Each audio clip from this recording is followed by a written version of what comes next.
Hi everyone, I am Jonny Cruz, and this is the Ugly Brown Boy podcast. You can catch this on all podcast platforms, Instagram, TikTok, and YouTube. Thank you for listening. Thank you for watching.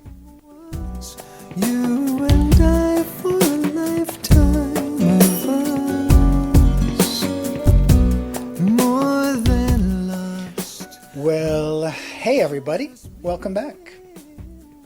Thank you again for tuning in. I appreciate it. On this episode, I'm kind of wanting to reflect on the mood of the country over the past 2 weeks. And I am not talking about my opinions on the big news that happened a couple of weeks ago. If you want to see my opinion, you can tune into my Instagram page at Jonny Cruz, JONNYCRUZ. My opinions are there. No need to share them here.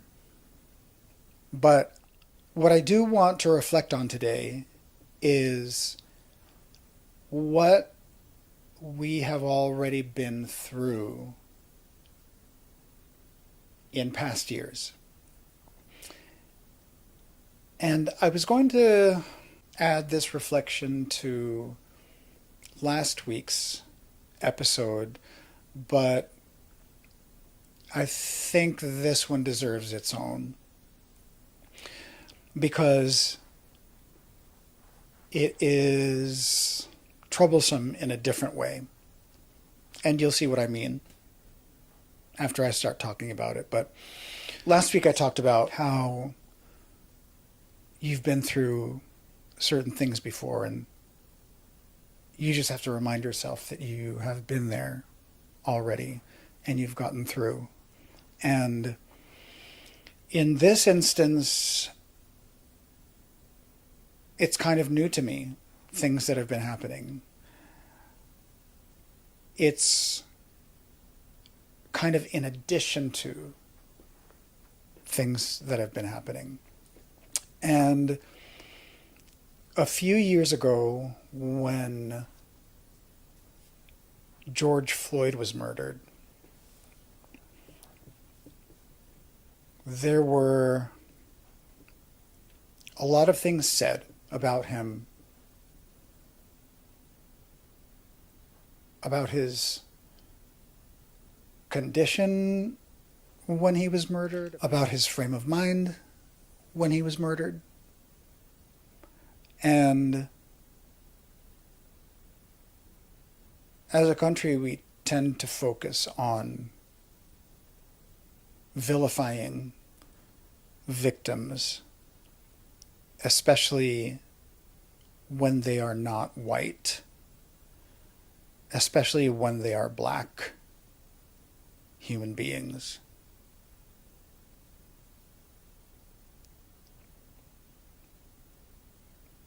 It's been happening all this year with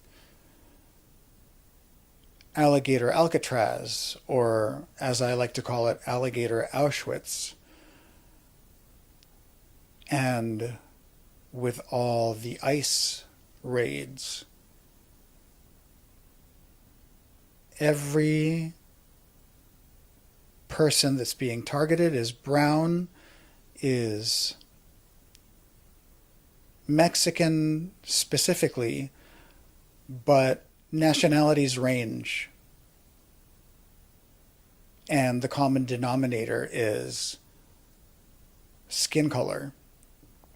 And these people are vilified.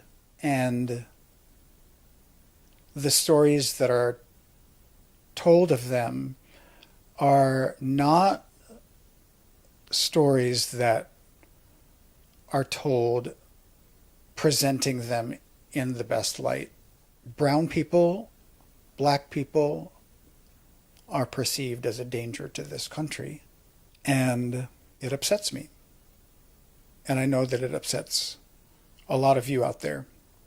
I can go as far as being concerned to travel internationally because I don't know if I'll be detained. I don't know if I'll be let back in. I don't know if my naturalized citizenship will be revoked. There are a lot of factors that not just I am having to deal with, and it's all because of the color of our skin.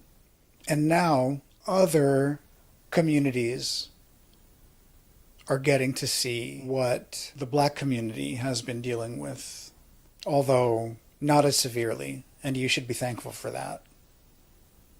But it's still bad enough. The part of my talk today surrounds friends and family and how they affect my spirit when I see and hear what they're doing and when I'm around them. I see all the posts and I see all the support and I see all of their rhetoric, and it's disturbing and it's disgusting, and it has nothing to do with me, but it has everything to do with me, because who they are supporting, the government that they vote for and the Nazis that they support, directly influence me and my friends' lives. And back when George Floyd was murdered, there were so many discussions with certain people and friends, and of course it's all about race and racism. And back then there were people that were friends that I would have discussions with about terminology they use or their viewpoints or whatever it was that was not in line with what I believed. And at first I said, well, let me take the time to educate them. Let me provide the information that they need to draw different conclusions about what's happening. And when I was doing that, rather than receiving understanding from them, all I got was a debate. And there was never a conclusion, and there was never common ground reached. There was never really understanding of what I was speaking of as a brown person, a gay person, a marginalized person, and how the world and people and racism and the systems that painfully protract racism exist. And it got to a point where I just had to say, I don't think you're willing to see, much less understand, what I'm trying to tell you because you are white. And with that, I began to systematically end friendships. I just can't be that person that goes through the struggles that I go through, or the person that sees what my brothers and sisters, my people out there are going through, and be content with what's happening because it may not be happening to me, at least not yet. So why should I be concerned? Or having to deal with an attitude because the person is not a marginalized person. And rather than showing that you understand and having empathy, which means, to put it plainly, being able to put yourselves in another person's shoes, being able to understand and comprehend and feel what somebody else might be feeling because of the systems that are in place. And it's not fine anymore. It wasn't back then. Now especially, it's not fine.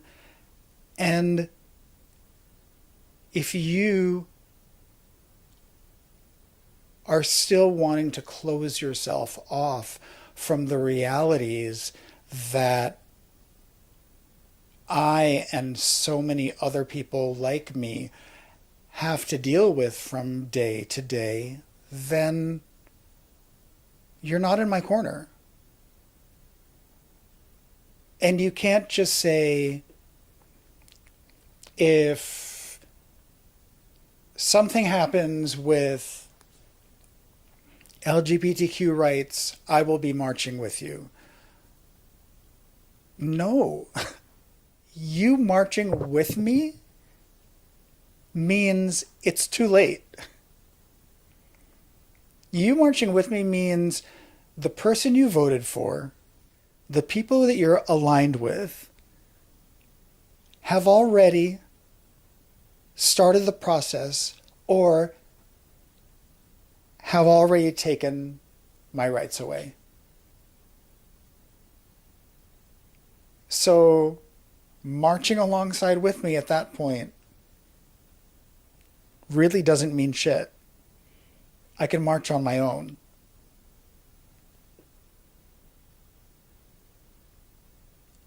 The people that you align yourselves with and the people that you vote for are the ones that are trying to destroy the lives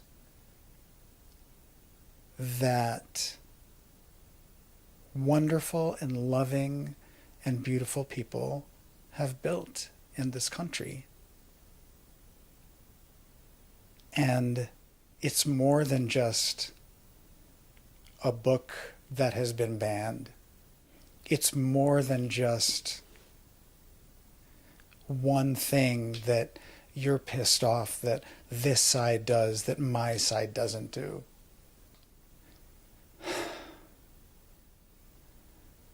When you have groups of people that are afraid for their lives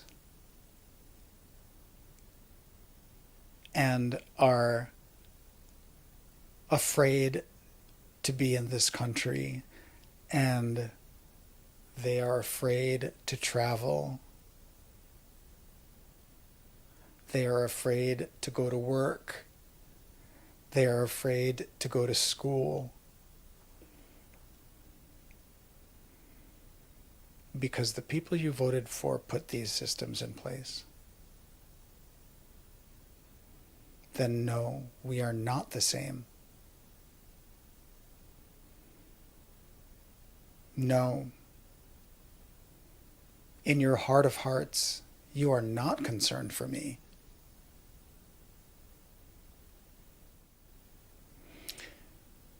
So over the past couple of weeks, I have systematically removed people from my life. The numbers come out of the phone. The Instagram pages not seen anymore. Unfriended, blocked. It's not kindergarten, and it's not out of pettiness. I just don't want to see the shit you're posting because it hurts my fucking feelings. And it has an effect on my life and so many other people's lives out there.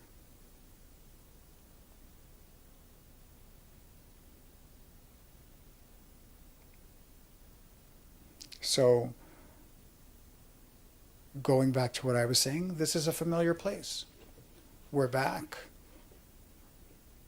We're back to when George Floyd was murdered. We're back to when the country refused to get vaccinated. So the responsible ones wiped out the virus for the rest of us.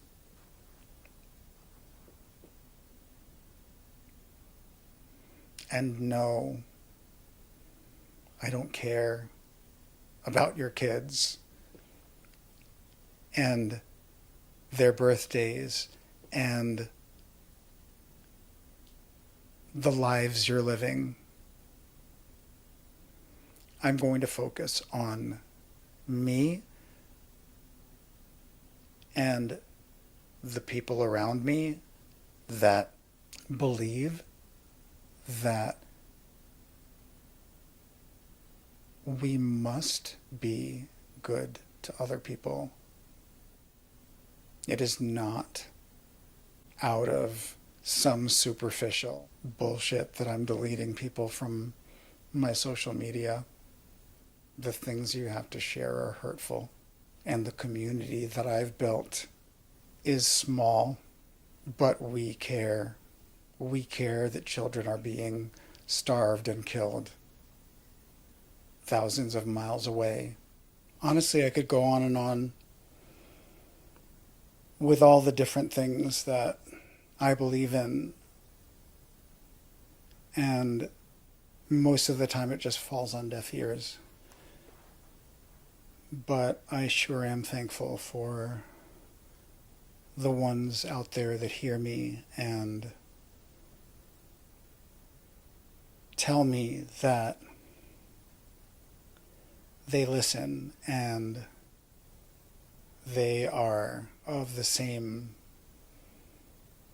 belief as I am. I'm happy to know that I'm not alone. I'm happy to be alone believing in my causes.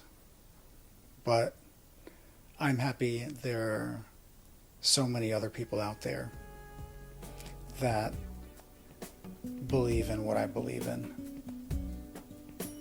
And for the rest, we shared nice times. And now it's time for me to find other people to share nice times with.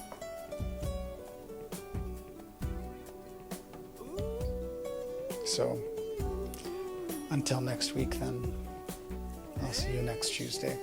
Lasting, our love.